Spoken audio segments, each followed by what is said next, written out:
দেখছেন, ভারতের অবস্থান কি নেওয়া উচিত?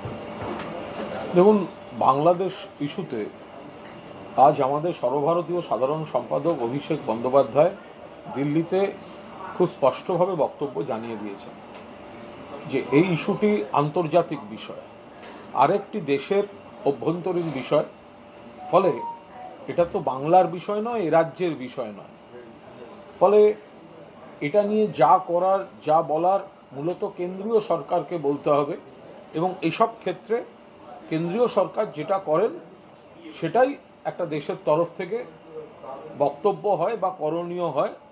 ফলে অভিষেক বন্দ্যোপাধ্যায় খুব স্পষ্টভাবে বলেছেন যে বিষয়টি আন্তর্জাতিক, ফলে এটা কেন্দ্রীয় সরকারের বিষয়, এটা রাজ্য সরকারের বিষয় নয়। তবে যে ঘটনা ঘটছে সেটা দুর্ভাগ্যজনক, অবাঞ্ছিত এবং নিন্দনীয়। এবার যেহেতু এটা বাংলায় হচ্ছে না বা বাংলার বিষয় নয়, ফলে এখানে আমাদের কিছু করার নেই। এটা গোটা বিষয়টা কেন্দ্রীয় সরকারের দেখার বিষয়, আন্তর্জাতিক বিষয়। বাংলাদেশ একটা আলাদা রাষ্ট্র। ফলে এখানে পশ্চিমবঙ্গ সরকার বা পশ্চিমবঙ্গ থেকে ওখানে কিছু বলা বা ওখানে আমাদের করণীয় নেই। এটা যেটাই যার করণীয় আছে সেটা কেন্দ্রীয় সরকারের করণীয় আছে। ফলে তারা যা বলেছেন, তারা যেভাবে পদক্ষেপ নেবেন এটা তাদের বিষয় হবে। এ রাজ্যে বিজেপি তারা দু একটি কর্মসূচি করছেন, কিন্তু বিষয় হচ্ছে যে সংখ্যালঘুর নিরাপত্তা এটা যদি বিষয় হয় তাহলে সেটা বাংলাদেশও একই কথা, ভারতবর্ষও একই কথা, সারা পৃথিবীতেও একই কথা। যে বিজেপি সকলের সহাবস্থানের নীতিতে বিশ্বাস করে না, তারা শুধুমাত্র একটা ধর্মীয় ভেদাভেদের বাতাবরণ তৈরির জন্য বাংলায় কর্মসূচি নিচ্ছে। এবার আমাদের সর্বভারতীয় সাধারণ সম্পাদক অভিষেক বন্দ্যোপাধ্যায় জানিয়েছেন যে কেন এই বিষয়টায় বাংলার কিছু করার নেই, কারণ এটা পুরোটা আন্তর্জাতিক বিষয়, এটা ভারত সরকার যা করার করবে। এবং ঘটনা দুর্ভাগ্যজনক, নিন্দনীয়, কিন্তু এটা করতে হবে ভারত সরকারকে। তাহলে বিজেপি কোন দল যে কলকাতায় মিছিল করা, বিজেপির এক নেত্রী বললেন আমরা বাংলাকে অচল করে দেবো, এগুলো কি কথা? বিজেপির দলটাই তো কেন্দ্রের সরকারে আছে। তো বিজেপির যদি কিছু বলার হয় তো তারা তাদের দল কেন্দ্রীয় সরকারকে বলুক বাংলাদেশে পদক্ষেপ নিতে। বিজেপির এই রাজ্যে এখানে প্ররোচনা ছড়িয়ে অন্য একটি দেশে যদি অনভিপ্রেত ঘটনা ঘটে, অন্য একটি দেশে যদি কোনোভাবে একটা ধর্মীয় মেরুকরণ তৈরি হয়, তার আঁচ আমাদের ঘরে ডেকে এনে আমরা কি করব? এর সঙ্গে তো পশ্চিমবঙ্গের কোনো সম্পর্ক নেই। আর বিজেপির যদি মনে হয় যে এই বিষয়টায় কিছু করার দরকার, তাহলে করবে কে? করবে কেন্দ্রের সরকার। সেই সরকারটা কাদের? বিজেপির। তাহলে এখানে বিরোধী দলনেতা বা অন্যান্য বিধায়ক বিজেপির যারা কিছু বিবৃতি দিলেন, এক বিধায়ক বললেন আমরা বাংলা অচল করে দেব। কেন? কিসের জন্য? অন্য দেশে যদি অনভিপ্রেত ঘটনা ঘটে তার জন্য বাংলায় কেন প্ররোচনার রাজনীতি হবে? আপনারা বিজেপি করেন, আপনাদের তো উচিত তাহলে দিল্লিতে ডেলিগেশন নিয়ে যান, বিদেশ দপ্তরের সঙ্গে কথা বলুন, প্রধানমন্ত্রীর সঙ্গে কথা বলুন, তাদের বলুন বাংলাদেশ সামলাতে। আপনি পশ্চিমবঙ্গে প্ররোচনাটা ছড়িয়ে কি লাভ হচ্ছে? বিজেপি যারা মিছিল করে বলছেন অমুক জায়গায় যাই, তমুক জায়গায় যাই, অমুক করতে হবে, এদের কি ক্ষমতা আছে? এদের কি মানে এখান থেকে কি হবে? তো বিজেপি আপনাদেরই তো দল হচ্ছে, কেন্দ্র চালাচ্ছে। তাহলে বিজেপি পশ্চিমবঙ্গের রাস্তায় এই ধর্মীয় মেরুকরণ বা বাংলাদেশ তার যে অনভিপ্রেত ঘটনা, সে তার রেস ধরে এখানে রাজনৈতিক ধর্মীয় ফায়দা তোলার রাজনীতির চেষ্টা না করে আপনাদের ডেলিগেশন দিল্লিতে যান, বিদেশ মন্ত্রীর সঙ্গে দেখা করুন, প্রধানমন্ত্রীর সঙ্গে দেখা করুন, দিল্লিকে বলুন অ্যাক্ট করতে, দিল্লিকে বলুন গোটা বিষয়টা নিয়ে কোনো পদক্ষেপ নিতে। তার বদলে বাংলাকে, কলকাতা শহরকে ডিস্টার্ব করে আপনাদের কী লাভ হচ্ছে? আমাদের নেতা, আমাদের সর্বভারতীয় সাধারণ সম্পাদক অভিষেক বন্দ্যোপাধ্যায় একদম জলের মতো স্পষ্ট করে দিয়েছেন বিষয়টা দুর্ভাগ্যজনক, নিন্দনীয়, কিন্তু একটা রাজ্য থেকে আর একটা দেশের বিষয়ে আমরা কিছু করতে পারি না। এটা দিল্লির ব্যাপার, দিল্লি করবে। তাহলে কলকাতার রাস্তায় বাংলাদেশ এই করছে, বাংলাদেশে ওই হয়েছে, বাংলাদেশের যদি একটা অনুভিপ্রেত এবং খারাপ ঘটনা ঘটে থাকে তার উত্তেজনাটা আমরা আমাদের ঘরে ডেকে আনছি কেন?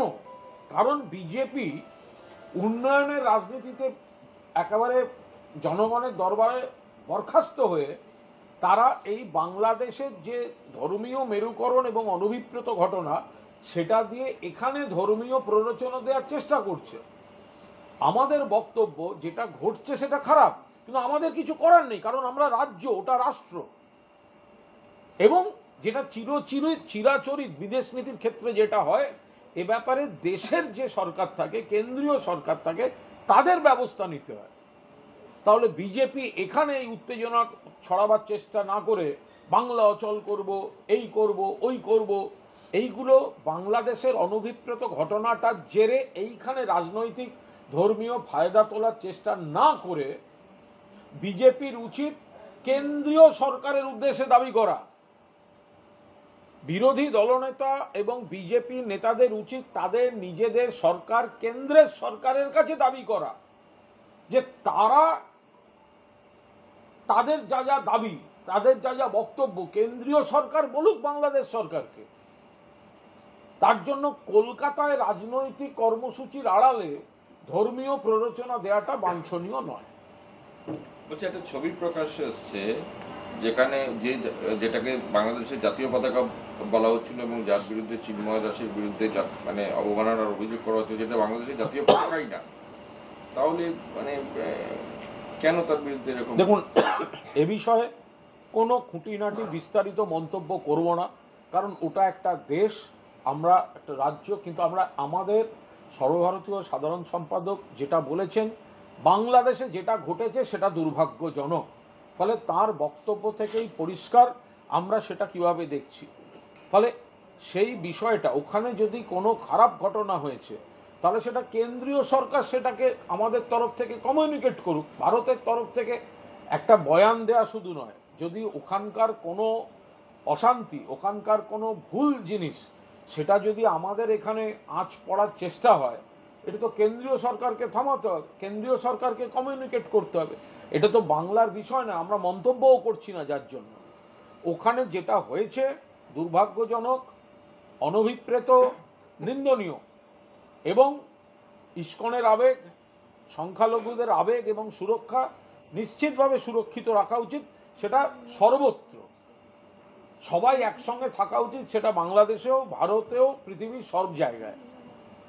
এখন এটা কেন্দ্রীয় সরকারের উচিত কমিউনিকেট করা। ফলে আমার বক্তব্য হচ্ছে, ওখানে যে অবাঞ্ছিত, দুর্ভাগ্যজনক, প্রতিবাদযোগ্য ঘটনা ঘটেছে সেটা নিয়ে আমাদের কিছু করার বা বলার নেই, কারণ আমরা একটা রাজ্য, এটা কেন্দ্রের বিষয়, এটা কেন্দ্র কমিউনিকেট করবে, কেন্দ্রকে স্টেপ নিতে হবে। তো বিজেপি এখানেই হট্টগোল পাকাবার চেষ্টা এবং ধর্মীয় ভেদাভেদের প্ররোচনা না দিয়ে তারা দিল্লিকে বলুক, কেন্দ্রীয় সরকারকে বলুক, তাদের যা দাবি, তাদের যা আপত্তি, সেগুলো কেন্দ্রীয় সরকারকে বলুক। তাদের নিজেদের দল, তারা এখানে লাফাচ্ছে কেন? তারা দিল্লিকে ফ্যাক্স করুক, মেল করুক, হোয়াটসঅ্যাপ করুক, সশরীরে যাক, গিয়ে বলুক যে প্রধানমন্ত্রী, স্বরাষ্ট্রমন্ত্রী, বিদেশমন্ত্রী, আপনারা বাংলাদেশকে এই বলুন। কারণ এটা পশ্চিমবঙ্গের বিষয় নয়, ফলে আমরা এর মধ্যে সরাসরি বিস্তারিত মন্তব্যও করছি না, এবং পশ্চিমবঙ্গ সরকারেরও এর সঙ্গে কোনো সরাসরি কিছু, এটা কেন্দ্রের ব্যাপার, কেন্দ্রকেই করতে হবে। হুমায়ুন কবিরকে শোকজ করলো তৃণমূল, কিন্তু হুমায়ুন দাবি করছেন আফটার শোকজ যে তাকে শাস্তি দিলেও তিনি বলেই যাবেন নিজের কথা। দেখুন, এটা সম্পূর্ণ তার ব্যাপার। দল একটা নির্দিষ্ট নীতি, দলের একটা কাঠামো দল বারবার বলেছে, সেখানে হুমায়ুন কবির নিশ্চিতভাবে দল যদি কিছু তাকে কমিউনিকেট করে তিনিও নিশ্চয়ই দলকে সেটা কমিউনিকেট করবেন, কিন্তু বারবার অভ্যন্তরীণ বিষয়গুলো এইভাবে বাইরে নিয়ে যাওয়াটা ঠিক হচ্ছে না। উনি নিশ্চয়ই সেটা বুঝবেন। ওনার যা বক্তব্য দলের মধ্যে 100 বার জানাতে পারেন, কিন্তু সেটা যেভাবে উনি বহিঃপ্রকাশ করছেন তাতে দলের প্রতিপক্ষ যারা আছে, উল্টো দিকের দলের যারা আছে, তারা এসব একটা চর্চা বা এটা একটা হয়ে যায়, ফলে বিভ্রান্তি তৈরি হয়। ফলে তার যে কথাগুলো তিনি তার দলের মধ্যে বলবেন, দল চূড়ান্ত সিদ্ধান্ত নেবে, তারপর বাইরে কথা বললে সেটা তো ঠিক নয়। ফলে এটা তার এবং দলের বিষয়, এখানে অতিরিক্ত কোনো মন্তব্য করার অবকাশ নেই। উনি বলছেন যে অভিষেক বন্দ্যোপাধ্যায়কে ডেপুটি চিফ মিনিস্টার করলে সরকারের ভালো হবে, এটা বলে কেন তিনি হাসতে মুখে পড়বেন? দেখুন, এটা একটা দল, এটা একটা দল, একটা সরকার, এবং উনি সেই দলের সদস্য, তিনি ওই দলের একজন সিনিয়র নেতা। ফলে এটা তো খোলা মুখে যেখানে কিভাবে আমার কি মনে হলো আমি কি বললাম, বিষয়টা তো সেরম নয়। এবং ওনার কোনো বক্তব্য জানাবার পরেও দল যদি একটা সিদ্ধান্ত নেয় বা দল যেটা চূড়ান্ত সিদ্ধান্ত নেয়, প্রত্যেক সৈনিককেই তো দলের সেই সিদ্ধান্তটা মেনেই চলতে হবে। তো দল একটা সিদ্ধান্ত নেওয়ার পর তারপরেও যদি সমানে সৈনিকরা বলে যায় আমি আমার মতো বলবো, এটা কোনো দলে, কোনো জায়গায়, কোনো সংগঠনে, কোনো ক্লাবে, কোনো অফিসে, কোনো পরিবারে হতে পারে না। তো সুতরাং কেউ কারুর বক্তব্য একটা হয়তো বলতেই কেউ বলেছিলেন, কিন্তু দল একটা বৈঠকের পর যখন সেটাকে একটা সংগঠিত চেহারায় এনেছে, ফলে সেটার বাইরে যাওয়াটা কোনো কাজের কথা নয়। বলছি আপনারা অনেক মুখপাত্র নতুন এনেছেন, অনেকে চেঞ্জ করেছেন, সেটা নিয়ে কি বলবেন প্রথমত? তারপরে দ্বিতীয় আমার কোনো বক্তব্য নেই, তার কারণ এটা দলের শীর্ষ বৈঠক, সর্বভারতীয় তৃণমূল কংগ্রেসের ওয়ার্কিং কমিটির বৈঠক, জাতীয় কার্যনির্বাহী সমিতির বৈঠক, কর্মসমিতির বৈঠক, সেখান থেকে সাংগঠনিক কিছু সিদ্ধান্ত হয়েছে। এই বিষয়ে কোনো মন্তব্যই কোনো অবস্থায় করব না। অভিমানী তিনি বলছেন যে তিনি কেন বাদ পড়লেন তিনি তো নিজেই জানেন, জানালে ভালো হতো। দেখুন, আরো যিনি তার কথা বলেছেন তার বিষয়, আমি শুধু এইটুকু বলছি, দলের জাতীয় কর্মসমিতি কিছু সাংগঠনিক সিদ্ধান্ত এবং কিছু কিছু কর্মসূচি, রাজনৈতিক দলের যেরকম কর্মসূচি, কিছু কর্মসূচি, এই দুটোই নিয়েছে। এখন সেখানে সাংগঠনিক কিছু সিদ্ধান্ত হয়েছে, এবং আমার মনে হয় যে এত তাড়াতাড়ি কোনো মানে এই ধরনের কোনো প্রতিক্রিয়া বা কোনো মন্তব্যের অবকাশ না রাখলেই ভালো। না, উনি বলছেন যে কি কারণে তাদের বাদ দেওয়া হলো, সেটা পারফরমেন্স না আনুগত্যের, সেটা উনি এটা কে বলে, যদি কেউ কিছু বলে থাকেন তিনি নিশ্চয়ই কনসার্ন নেতৃত্বর সঙ্গে কথা বলে সেগুলো জেনে নিতে পারেন। কিন্তু আমি এই গোটা বিয়োজন এবং সংযোজন, এই গোটা বিষয়টা, এটা একটা প্রক্রিয়া, এটা একটা প্রসেস। হ্যাঁ, দল একটা সিদ্ধান্ত নিয়ে কিছু দায়িত্ব কিছু জায়গায় ভাগ করে দিয়েছে। এই বিষয়ে আমি দলের বাইরে কোনো মন্তব্য করব না। শীর্ষ নেতৃত্ব বসে কোনো সিদ্ধান্ত নিয়েছেন এবং সেখানে একটা প্রসেস চলছে। সেই প্রসেসটা নিশ্চয়ই একটা জায়গা থেকে শুরু হয়েছে, একটা পর্যায় থেকে শুরু হয়েছে, এবং সেই প্রসেসটা কিন্তু একটা অনগোয়িং প্রসেস। ফলে সেটা যতক্ষণ না গোটা প্রসেসটা কমপ্লিট হচ্ছে ততক্ষণ কোনো উপসংহারমূলক প্রতিক্রিয়া বা তার প্রতিক্রিয়া কোনোটারই কোনো অবকাশ নেই। আমি শুধু একটা বলছি যে কোনো একটা সুসংগঠিতভাবে দায়িত্ব বিন্যাস শীর্ষ নেতৃত্ব করেছেন, জাতীয় কর্মসমিতি থেকে হয়েছে, এবং সেই প্রসেসটা চলছে সার্বিকভাবে, দলের সর্বক্ষেত্রে সেই প্রসেসটা চলছে। একটা অনগোয়িং প্রসেস সম্পর্কে কোনো উপসংহারমূলক প্রতিক্রিয়া কোনো অবকাশ নেই। বলছি পার্থ চট্টোপাধ্যায় বলছেন যে পার্থ চট্টোপাধ্যায়ের সঙ্গে অর্পিতার কোনো সম্পর্কই নেই, এতদিন পরে বলছেন, যদি অর্পিতা আচ্ছা, এটা মহা মুশকিল। পার্থদার সঙ্গে তার ওই ভদ্রমহিলার কোনো সম্পর্ক ছিল কি ছিল না, সম্পর্ক থাকলে সেটা কি সম্পর্ক, সে কোত্থেকে জানবো? এটার সঙ্গে দলের সম্পর্ক নেই। আমি এই নিয়ে কোনো দলীয় মন্তব্যই করব না, এটা সম্পূর্ণ ব্যক্তিগতভাবে তাদের বিষয়। এখানে বক্তব্য রাখার বা এই সম্পর্কের মূল্যায়ন করার কোনো কোনো কোনো অবকাশ নেই। কিন্তু তার বান্ধবীর বাড়িতেই তো টাকা পাওয়ার জন্য আপনার পার্থ চট্টোপাধ্যায়কে, মানে একমাত্র পার্থ চট্টোপাধ্যায়কে সাসপেন্ড করেছেন, তার সমস্ত কিছু গেছে। আরে যদি কোনো পরিচিত হয়, আপনি বলছেন সম্পর্ক, এখন সেই সম্পর্কটা কীরকম সেটা জেঠু এবং ভাইজি হতে পারে, হ্যাঁ, দাদু নাতনি হতে পারে, হ্যাঁ, প্রেমিক প্রেমিকা হতে পারে, বলবো কি করে কোনটা? এবার আপনি তো শুধু বয়স আর ওজন দেখে বলা সম্ভব না এসব, আর এগুলো আমাদের সাবজেক্টও না। তো সুতরাং এখন পরিচিত, যেটা অভিযোগ ছিল পরিচিতর বাড়ি থেকে ওরম নগদ টাকার পাহাড় পাওয়া গেছে, তখন তদন্ত এবং দল যা যা সিদ্ধান্ত নিয়েছে এই বিষয়ে নতুন করে কোনো মন্তব্যের কোনো অবকাশ নেই। ওকে ষড়যন্ত্র করা হচ্ছে, বলছে এইসব সম্পর্কে এ করে, বা পার্থ চট্টোপাধ্যায় কি বিরুদ্ধে ষড়যন্ত্র চলছে মনে হয়? দেখুন, ষড়যন্ত্র করে ফাঁসানো হয়েছে। আদালতে পার্থ চট্টোপাধ্যায়ের আইনজীবী দাবি করছেন যে তাকে ষড়যন্ত্র করে ফাঁসানো হয়েছে পার্থ চট্টোপাধ্যায়। সেটা আদালতে বলেছেন, যখন আদালতের বিষয়, বিচারাধীন বিষয়, কে কার পরিচিত, তার ওখানে কেন অত টাকা পাওয়া গেল ইত্যাদি ইত্যাদি, সে তো আদালতের বিষয়। তো কেউ ফাঁসিয়ে থাকলে তারা বলতে পারবেন, আদালতে বলবেন। যে কোনো অ্যাকিউজডের পূর্ণ অধিকার আছে আদালতে পূর্ণ লড়াই করার, তো সেটা তারা করবেন সেখানে। যেহেতু এই বিপুল পরিমাণ টাকা কোনো পরিচিতের কাছ থেকে ওইভাবে উদ্ধার হয়েছিল এবং তার সঙ্গে আনুষঙ্গিক কিছু বিষয় এসছিল, সেই জায়গায় দাঁড়িয়ে তদন্তকারী এজেন্সি তারা তাদের মতো করেছে। আর সেই মুহূর্তে দলের যে কর্তব্য পালন করার ছিল, দল সেই কর্তব্যটুকু পালন করেছে। কোনো বন্দির 100% অধিকার আছে তাকে নির্দোষ প্রমাণ করার, আইনি লড়াই আদালতে চালাবার, তো উনি চালাচ্ছেন, সেটা চালান। কিন্তু এর মধ্যে আমাদের এখানে কোনো মন্তব্য নেই। যে হুগলির গোঘাটে আবাস যোজনার একটা সমীক্ষা শুরু হতেই দেখা যাচ্ছে যে তৃণমূল নেতাদের মধ্যে নাম কাটানোর হিড়িক পড়ে গেছে, এটাকে কি বলবো? দেখুন, এই আবাসটা খুব জটিল বিষয়। দেখলে হঠাৎ যারা বলেন যে এটা দুর্নীতি অনিয়ম, ব্যাপারটা সেরম নয়। আপনাদের মনে রাখতে হবে, আবাসে দীর্ঘদিন টাকা দেয়নি কেন্দ্রের সরকার, দিল্লির সরকার। এইবার যে ব্যক্তি 3-4 বছর আগে হয়তো আবেদন করেছিল, তার পুরো কাঁচা বাড়ি ছিল, আবাস প্রাপ্য ছিল, এতদিন টাকা দেয়নি টাকা দেয়নি টাকা দেয়নি, বর্ষা গেছে, কেউ কোনো কাজ পেয়েছেন, হয়তো একটা ঢালাই করেছেন। আজকে দেখলে মনে হচ্ছে উনি কেন ঢালাইয়ে আবেদন করেছেন।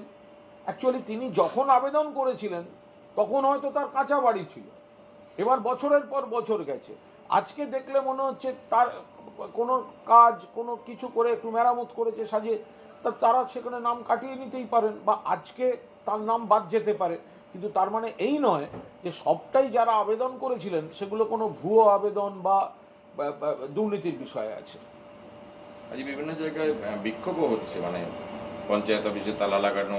এই অধিকাংশ জায়গায় এগুলো হচ্ছে রাজনৈতিক যারা গোহারা ভোটে হারে, তারা গোটা জিনিসটাকে মেলাইন করতে চায়। তারা দেখছে যে কেন্দ্র টাকা না দিলেও মমতা ব্যানার্জি বাংলার বাড়ি প্রকল্পে পুরো টাকা দিয়ে এসব কাজ করাতে চাইছেন, বাংলার মানুষ উপকার পাবে, ফলে সেইটাকে জটিল করার জন্য, কালিমালিপ্ত করার জন্য এইসব উস্কানি দেওয়া হচ্ছে। মাদারিহাট চা বাগান এলাকায় তৃণমূল ভালো ফল করার কারণ মাদারিহাট চা বাগান এলাকায় যে চা বাগানগুলো দীর্ঘদিন কেন্দ্রীয় সরকার মিথ্যা প্রতিশ্রুতি দিয়েছিল, সেগুলো পালন করেনি, মানুষ দেখেছেন। আর চা বাগান, চা শ্রমিক, শ্রমিক বস্তি, এই গোটা জায়গার যে উন্নয়ন, তাদের পারিশ্রমিক থেকে স্বাস্থ্য, শিক্ষা সমস্ত মিলিয়ে তৃণমূল কংগ্রেস যেভাবে তাদের পাশে ছিল, মমতা বন্দ্যোপাধ্যায় সরকার তাদের যেভাবে পাশে ছিল, দল হিসেবে তৃণমূল ছিল, তৃণমূলের শ্রমিক সংগঠন ছিল, তার একটা পজিটিভিটির ভাইব্রেশন মানুষ অনুভব করেছেন বলেই তৃণমূল কংগ্রেসকে ভোট দিয়েছেন। পূর্ব মেদিনীপুরে তমলুকে নবারুণ নায়ক এবং তার স্ত্রী নায়ক, হ্যাঁ, তারা গ্রেপ্তার হয়েছে আসামের একটা। আরে বিজেপি মানে কম্বল চুরির জন্য ওদের নেতা গ্রেপ্তার হচ্ছে। কোথায় গিয়ে কম্বল চুরি করেছে? অন্য রাজ্য থেকে, ওদের রাজ্যের পুলিশ। তারা এসে ধরে নিয়ে যাচ্ছে। তো এই যে ওই তমলুকের যে নেতা ধরা পড়েছেন, এর থেকে তো বিজেপির বোঝা উচিত যে এরা শুধু এখানে সামান্য সুযোগ পেলেই দুর্নীতি করছে তা নয়, অন্য দলের দুর্নীতিগ্রস্তদের নিচ্ছে তা নয়, অন্য রাজ্যে গেলেও সুযোগ পেলে সেখান থেকে দুর্নীতি করে চলে আসছে। এই তো হচ্ছে বিজেপি। ঠিক আছে। যারা আজকে সিআইএসএফ আরজি করের যারা সিআইএসএফ তারা একটা ব্লাড ডোনেশন ক্যাম্প করেছে। তারা বলছেন এই 3 মাসে আমাদের আরজি করের সঙ্গে একটা আর্থিক সম্পর্ক তৈরি হয়েছে। আপনি জানেন যে 14ই আগস্টের ঘটনার পর আরজি কর সিআইএসএফ এর দায়িত্ব এসেছিল। তারা কি এখন কলকাতা পুলিশের মতো রিলেশনশিপ বিল্ড আপের দিকে এগোচ্ছে? সবার আগে তো তাহলে যে জায়গাটায় ওই বিজেপির নেতারা এসে অনুপ্রবেশ বলে চেঁচান, যার দায়িত্বে, অর্থাৎ সীমান্ত তো পশ্চিমবঙ্গ সরকারের দায়িত্বে নয়, পুলিশের দায়িত্ব নয়, সীমান্তটা কেন্দ্রীয় সরকারের দায়িত্ব। ওখানে তো সিআইএসএফ বা কেন্দ্রের বিভিন্ন বাহিনী, বিএসএফ, সেন্ট্রাল ফোর্সগুলো থাকে। তো আগে সেই জায়গাগুলো ওই রক্তদান শিবির করে করে অনুপ্রবেশ ঠেকান, অমিত শাহর মুখ থেকে অনুপ্রবেশ শব্দটা বন্ধ করান। নিশ্চয়ই রক্তদান শিবির কেউ যদি করে থাকেন সে তো ভালো কথা, কিন্তু সেটা যদি অন্যরকম কোনো একটা বার্তা দেওয়ার জন্য হয়, তাহলে যেগুলো অরিজিনালি কেন্দ্রীয় বাহিনীর পাহারা দেয়ার, সীমান্ত থেকে শুরু করে, তো সেগুলো এতদিন রক্তদান শিবির করেননি কেন? মুখ্যমন্ত্রী বড়মার মন্দির উন্নয়নে 10 লক্ষ টাকা দিচ্ছেন। বাগবাজারে মায়ের মন্দির সংস্কার করছে কলকাতা পুরসভার। হিন্দু ভোট অটোগ্রাফ থেকে তৃণমূল এখন এগুলো অত্যন্ত বোকা বোকা কথাবার্তা। তার কারণ এখানে মুখ্যমন্ত্রী হিন্দুদের যে তীর্থস্থান বা ধর্মীয় স্থান সেগুলোর উন্নয়নে যেমন বিভিন্ন জায়গায়, বাংলার বিভিন্ন জায়গায় সংস্কারে টাকা দিয়েছেন, ব্যবস্থা করেছেন, তেমনি বহু মুসলিম ধর্মীয় স্থানের উন্নয়নের ঢালাও ব্যবস্থা করেছেন। খ্রিস্টানদের বহু ধর্মস্থানে পিপুল ব্যবস্থা করেছেন, শিখদের ক্ষেত্রে ব্যবস্থা করেছেন। অর্থাৎ মমতা বন্দ্যোপাধ্যায় মনে করেন ধর্ম যার যার, উন্নয়ন এবং উৎসব সবার। ফলে একটা মন্দিরে কি কাজ হচ্ছে দেখে ওটা হিন্দু ভোটের জন্য বোকা বোকা কথা। তাহলে এবার একটা মুসলিম এলাকায় গিয়ে আবার কেউ সেখানে বলে এটা করছেন, মানে তাহলে এটা কি বলে মুসলিম ভোটের জন্য। আপনি জঙ্গলমহল এলাকার কোনো কাজ দেখলে বলবেন এটা তাহলে আদিবাসীদের জন্য। ব্যাপারটা সেরম না। সব ধর্মের মানুষের, সমাজের সব শাখার মানুষের জন্যই মমতা বন্দ্যোপাধ্যায় কাজ করেন। নাবালিকা যৌন নিগ্রহের একটা অভিযোগ গল্ফগ্রিন থানায় দায়ের হয়েছে। পুলিশের বিরুদ্ধে নিষ্ক্রিয়তার অভিযোগ উঠছে। বলতে পারবো না, জেনে বলতে হবে। মধ্যমগ্রাম পুরসভায় ভুয়ো চিকিৎসক ধরা পড়েছে এবং দীর্ঘদিন তিনি সেখানে কাজ করে যাচ্ছিলেন। এখন কেউ যদি এইসব জালিয়াতি করে, পুলিশ প্রশাসন ব্যবস্থা নেবে, পুলিশ ধরবে। বর্ধমান শহরে প্রায় 300 বিঘা জমির উপর জলাভূমি শ্মশান বিল ভরাটের চেষ্টা অভিযোগ উঠছে। এগুলো সব স্থানীয় বিভিন্ন ইনসিডেন্টের বিষয়, এর সঙ্গে রাজনীতির কোনো সম্পর্ক নেই। এগুলো যেগুলো সামাজিক কোনো অপচেষ্টা বা অপরাধ, সমাজে অনেক ভালো ঘটনা ঘটে, 2-4টে জায়গায় খারাপ ঘটনা ঘটে, ওগুলো পুলিশ প্রশাসন তারা আছেন, তারা দেখবেন। আজও তো ইন্ডিয়া জোটের সংসদীয় দলের সঙ্গে বৈঠকে তৃণমূল যোগ দিল না। ওখানে দিল্লিতে আমাদের নেতৃত্ব আছেন, মানে আমাদের সাংসদদের সকল এক জায়গায় রয়েছেন, তারা এই বিষয়ে উত্তর দিচ্ছেন। বিধানসভায় নারী নিরাপত্তা ইস্যু নিয়ে দরজা মুলতবি প্রস্তাব আনলো বিজেপির প্রস্তাব গ্রহণ করলেন না স্পিকার এবং অধিবেশন থেকে ওয়াকআউট বিল। ওটা স্পিকার বলে দেবেন। ওয়াকআউট বিলের বিরোধিতার প্রস্তাব বিধানসভার প্রস্তাব আনতে চলেছে সদস্য। ওটা তো হয়ে গেছে বলা। বলছি আজকে শুভেন্দু বলছেন যে এই ওদের ট্রাক আটকে দেওয়া হবে বা ওদের ভিসা দেওয়া বন্ধ করে দেওয়া হোক। আজকে ডেপুটি হাই কমিশনের ওখানে গিয়ে অভিযান দিয়ে বিজেপি। দেখুন, বাংলাদেশে একটা অনভিপ্রেত ঘটনা ঘটেছে বলে আমাদের কারোর উচিত নয় এমন কোনো বক্তব্য রাখা বা এমনভাবে কোনো প্ররোচনা দেয়া বা প্ররোচনামূলক কথা বলা যাতে প্রতিশোধ, প্রতিহিংসা এই ধরনের মধ্যে দুটো দেশের সম্পর্কের অবনতি হয়। বা এটাও মনে রাখতে হবে, ভারতবর্ষকে সম্মান করেন বা ভালোবাসেন বা ওখানকারও মানে সংখ্যালঘুদের প্রতিও দরদ আছে, এরকম বহু মানুষ বাংলাদেশে রয়েছে।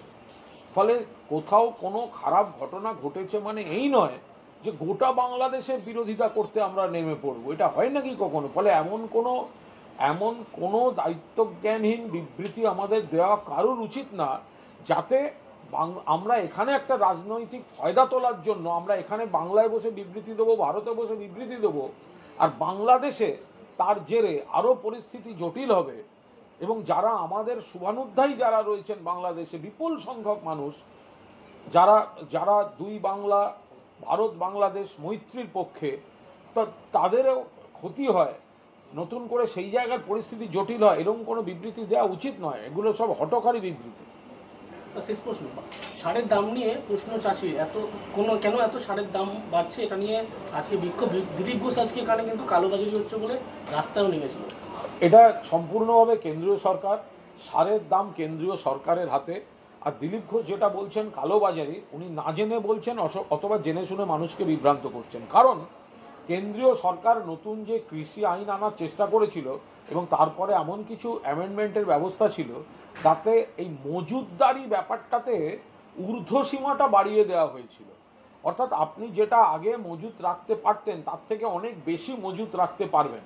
তো কেন্দ্রীয় সরকার মজুতদারির লিমিট বাড়িয়ে দেবে, সেখানে রাজ্য সরকারের ইন্সপেক্টর গেলেও তারা বলে দেবে এ তো কেন্দ্রের আইন আছে যে মজুতদারি আমরা আপার লিমিট বাড়িয়ে দিয়েছে। আর দিলীপ বাবুরা এসে রাজনীতি করে মার্কেটে বলবেন, মাঠে ময়দানে বলবেন মজুতদারি কেন হচ্ছে, এটা কী করে হতে পারে? এই দাম বাড়াচ্ছে কেন্দ্রীয় সরকার, মজুতদারির জন্য দায়ী কেন্দ্রের আইন, আর বড় বড় কথা বলছেন বিজেপির নেতৃত্ব। যাদবপুর বিশ্ববিদ্যালয়ে মাস কমিউনিকেশন বিভাগে তালা লাগিয়ে দিয়েছেন পড়ুয়ারা, অভিযোগ হচ্ছে যে মূল্যায়ন না করেই নম্বর দেওয়ার অভিযোগ। সেটা তাঁদের ব্যাপার, তাঁরা বিস্তারিত বলতে পারবেন। এটা আমি যেটা জানি না, এর সঙ্গে আমাদের দলের কোনো সম্পর্ক নেই, এইভাবে এটা বলা সম্ভব নয়। তাহলে এটা নিয়ে আমি কোনো মন্তব্য করবো না, আমি জানিও না। ঠিক আছে, আর আছে শোনো।